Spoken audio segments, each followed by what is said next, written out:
Meron tayo dito mga brong ginagawa. Ayan, yung panel ng NS125 po ito. So, ang problema kasi nito mga bro, may backlight naman siya. Problema, namamatay. Tapos, kahit umaandar siya, hindi na talaga siya nabubuhay.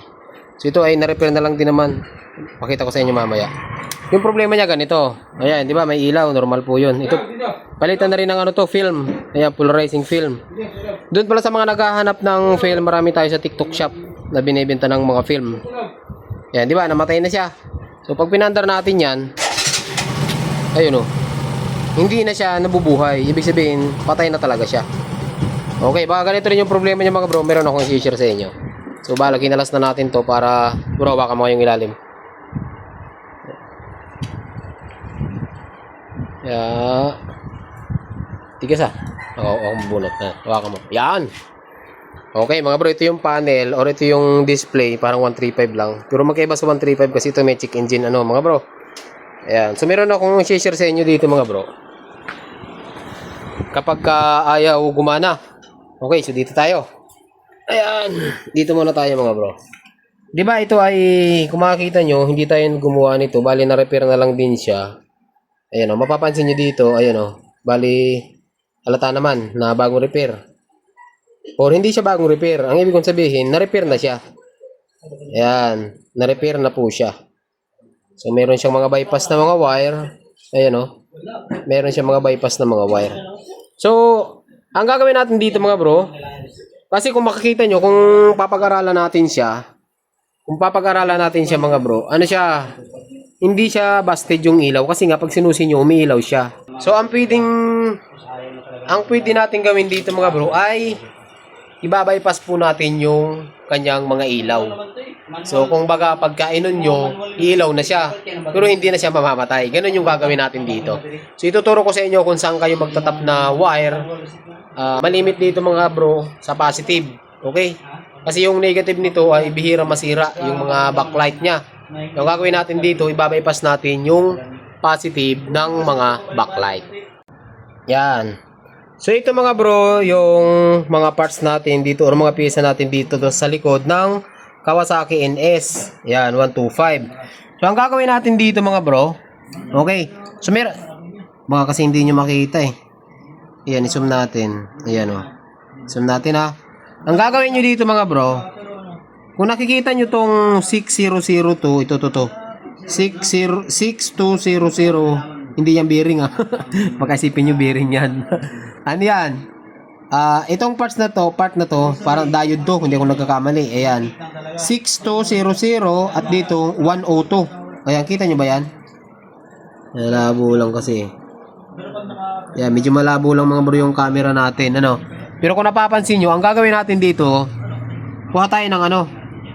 Ito, to. Itong 6200,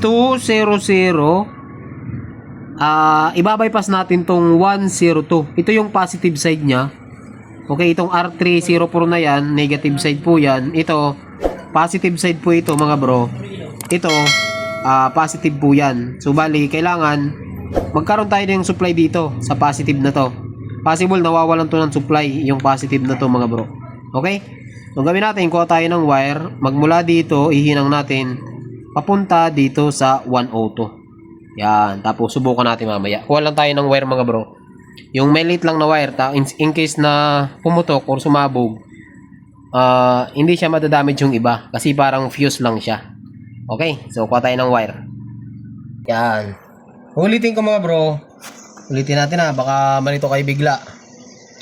Itong 102, so ito yung negative side niya. Ito yung positive. Ito naman ay positive. Ito malimit to nawawala ng supply. So ibabypass natin dito. Okay, ganito lang ang gagawin natin mga bro. Kita ba? Ha? Tunay bro. Gamit tayo mga bro ng malupit na soldering iron.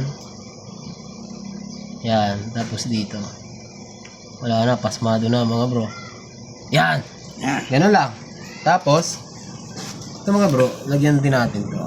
Ang maganda bis dyan mga bro, lalagyan nyo muna to. Yan, para sureable talaga.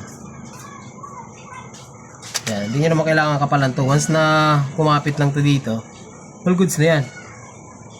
Pero maganda dito mga bro, kailangan hindi ito magdikit. Yan o. Bah, napalaki. Yan. Yan, pwede na yan. Tapos, yung kabila. Yan.